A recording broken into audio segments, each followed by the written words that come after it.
Jumpa lagi di channel Cuan Cuk, pokoknya cuan terus cuk. Hari ini tanggal 5 September jam 10 malam.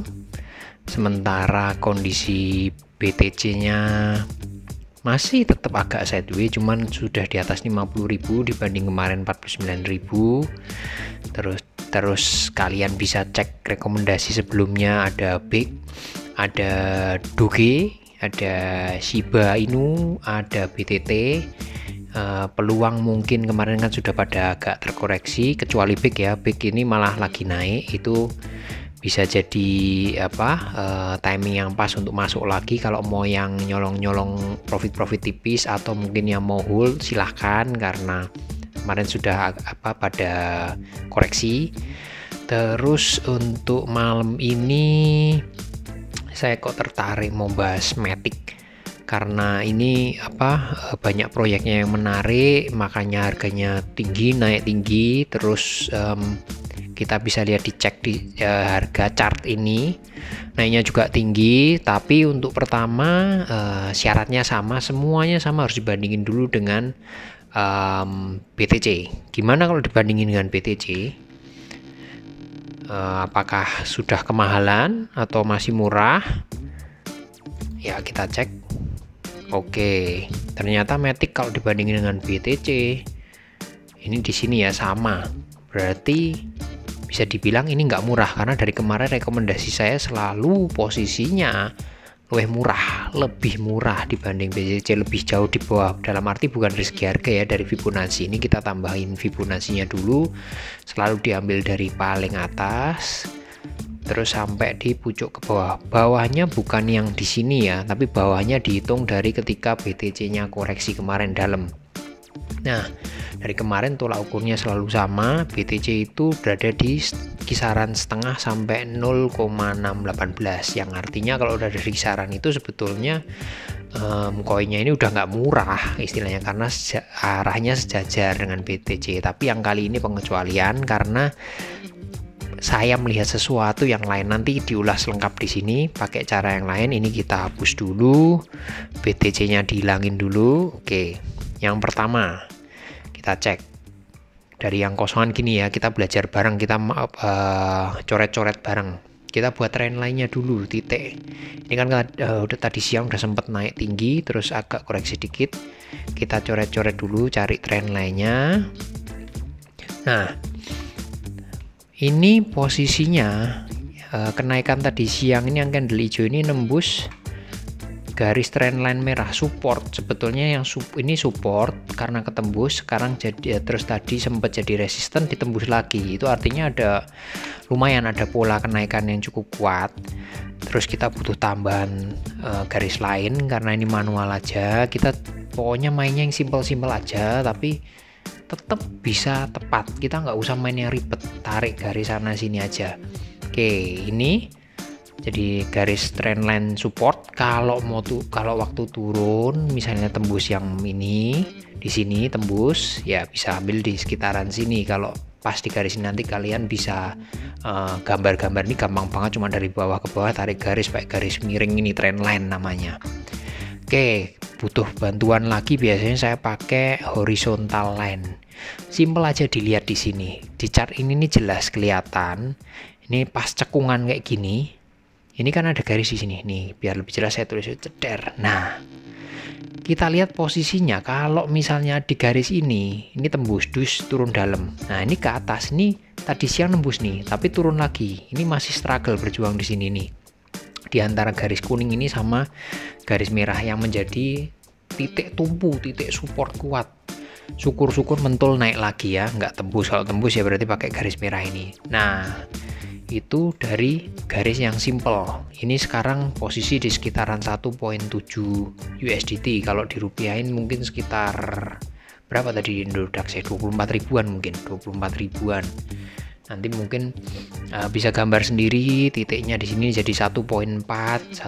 Kalau misalnya mau ambil sekarang berarti di harga sekarang sekitar 23-24 ribu. Itu kalau pada yakin, teman-teman yakin semua mau langsung mentul naik, ya monggo diambil, bisa sekarang untuk istilahnya profit tipis di TP-kan, dijual. Nah, kita ulas lagi dari garis ini, apakah garis ini tuh sebetulnya udah cukup mumpuni. Kita campur lagi dengan Fibonacci. Salah satu andalan saya juga Fibonacci. Ambil lagi sekali lagi dari atas, tarik ke yang bawah. Ya. Nah, ini kan kelihatan nih, ternyata pas dengan titik setengahnya, dimana seringkali titik setengah di Fibonacci itu jadi tolak ukur mau naik atau turun. Nah, di sini sementara masih ketahan di titik setengah. Jadi kalau cuman ngelihat dari ini Fibonacci yang sudah digambar, ini masih trennya menguat sementara. Nah, kita perlu tambahin lagi sama, biasanya saya juga pakai RSI. Oke.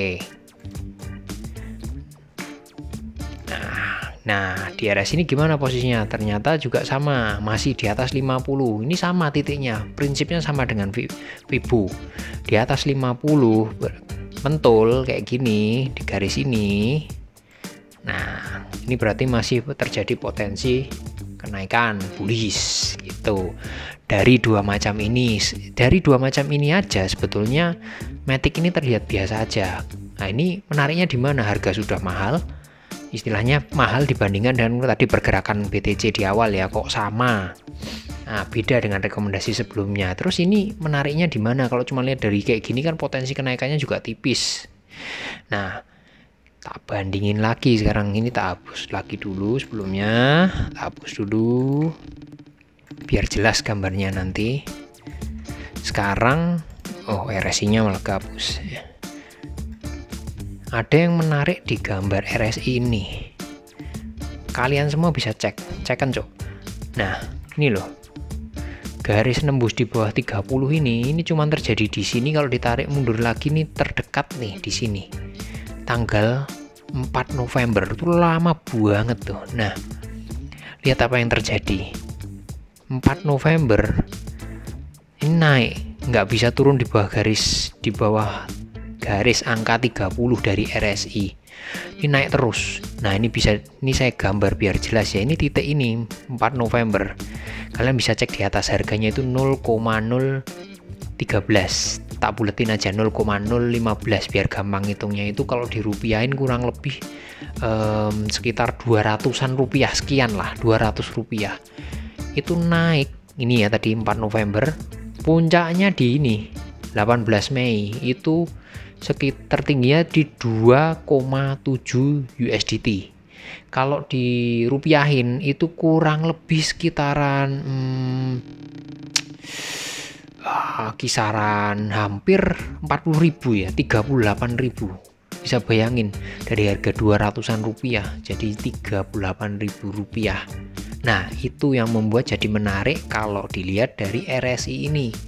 Teman-teman bisa cek nih, 4 November sampai dengan Mei. Ini berapa lama? 1, 2, 3, 4, 5, 6, 7 bulan. Dan kemudian turun karena BTC turun. Sekarang BTC trennya naik lagi.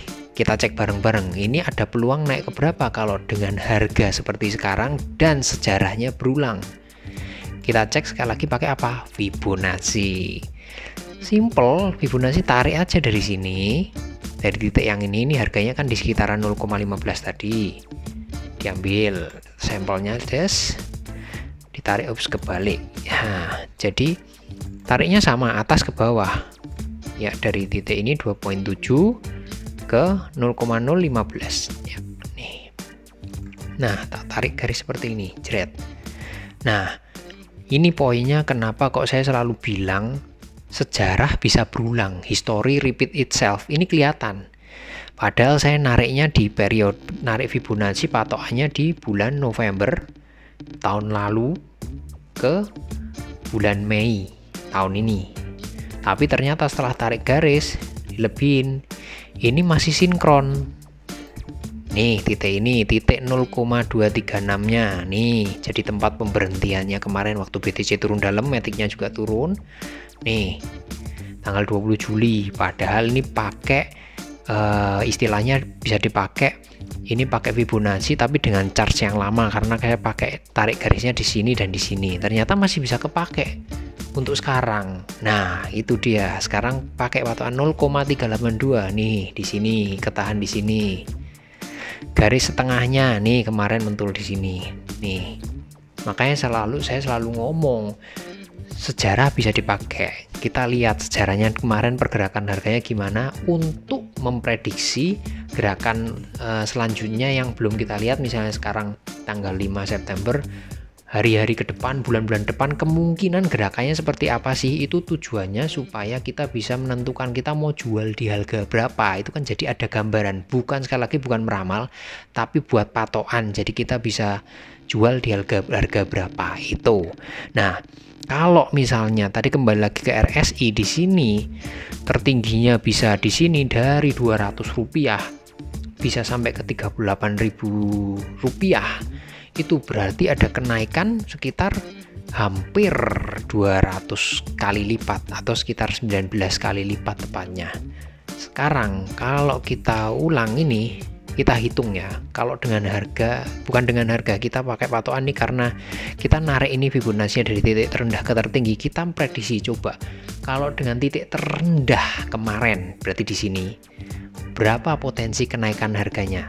Kita coba tinggal geser aja nih Fibonacci-nya. Jadi titik nolnya dipindah ke sini, kita lihat titik 100-nya, titik satunya dari Fibonacci di harga berapa. Itu untuk patokan kita nantinya. Salah ya, ini. Nah, ini tak pasin nolnya. Nah, 100-nya di mana kita lihat bareng. Nah, ini 100-nya nih kelihatan. Ternyata titik satunya, bukan 100, satunya jika bawahnya dipasang di titik terendahnya kemarin berada di angka 3,3 USDT. Itu kalau dirupiahin berarti sekitar 45-46 ribu.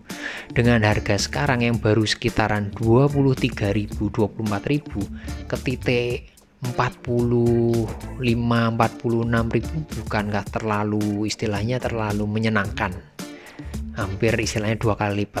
Nah, ini yang membuat Matic-nya jadi menarik dengan menggunakan metode Fibonacci.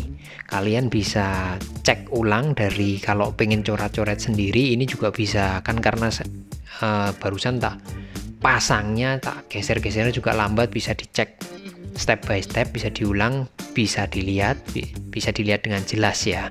Nah, itu posisinya kenapa kok tadi Matic jadi menarik meskipun harganya sekarang mirip-mirip dengan BTC fasenya dari Fibonacci ya. Saya ulangin terus-menerus, patokannya seperti itu. Nah, poin berikutnya adalah kenapa kok dari kemarin kan rekomendasi selalu patokan saya kalau BTC-nya naik. Kalau BTC-nya naik, kalau BTC-nya datar, kalau BTC-nya turun sedikit. Lah kalau BTC-nya naik, berarti kan semuanya naik, yaitu ngapain diramal, kan tinggal hold aja. Bukan gitu juga. Jadi patoknya begini. Misal nih, kita sekarang punyanya Matic di harga 24.000. Naik, kita jual di harga 30.000. Nah, kan namanya harga naik itu kan pasti ada penurunan. Misal nih sekarang kita beli di sini Matic di harga Rp24.000. Terus dijual di sini sesuai target ya, Rp46.000. Nah, kalau udah sampai target ini kan belum tentu naik terus, bisa turun. Nah, pada waktu ini turun kan kita setelah jual kita kan dapat duitnya lagi, dapat modalnya lagi. Kita kan bisa masukkan ke yang lain. Misal contoh Shiba kemarin atau BTT aja. BTT di harga 70, maksudnya terus ada prediksi di video kenaikannya sampai ribuan persen. Nah, kan ketika ini dijual pas di harga ini, dananya kan kita bisa alihkan yang lain. Oh, ternyata BTT-nya belum sesuai target. Kemarin prediksinya sampai ke harga 100 berapa atau bahkan berapa ribu. Ini ternyata masih di harga puluhan. Nah, kan duitnya bisa dimasukin ke yang lain. Makanya ini tujuannya prediksi atau target penjualan itu seperti itu. Dana bisa dialihkan ke yang lain. Oh, kemarin masukin ini udah dijual nih di Matic yang target duluan jual. Terus dananya bisa nambahin masuk BTT atau Shiba karena belum sesuai dengan prediksi penjualan target dari harga penjualan kayak kemarin itu yang sudah saya jabarkan, kurang lebih seperti itu. Jadi doakan aja marketnya selalu naik, dan kalau sudah TP sesuai harga yang kita inginkan udah buruan dijual wae. Terus kita bisa masukkan ke yang lain yang masih murah-murah, yang belum sesuai target, masih harganya masih murah-murah, biar cuannya numpuk double. Oke, segini dulu malam ini. Salam cuanco.